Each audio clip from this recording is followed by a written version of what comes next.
পানিতে বসবাস করব। আমরা আর উপরে যাব না, যাব না, এই খাবো না, খাবো না, আগুন পোড়াও হবে না, আর আমরা ওখান থেকে যাচ্ছি না, পানিতেই বসবাস করা শুরু করবো। আমরা পানি নেতারা আজকে শুনতে চাই তোমাদের কার কি বক্তব্য। এই ছেলে, তুমি হাত জাগিয়েছো, বলো তোমার কি সমস্যা। আমার সমস্যা এই ইন্টারনেটের জন্য। এই গত 3 দিন ধরে আমি আমার গার্লফ্রেন্ডের সাথে কোনো কথা বলতে পারছি না। কি অবস্থায় আছে, কি করছে না করছে, দেশের সংবাদ আমরা কিচ্ছুই পারছি না। এর জন্য খুব কষ্ট প্রকাশ করছি, কোথাও আমরা যোগাযোগ করতে সক্ষম হচ্ছি না।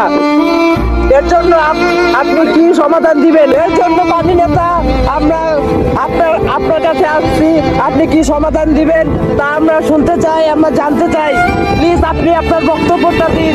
আমার একটা বক্তব্য দেওয়ার আছে, সবাই সবার কথা তো বললো।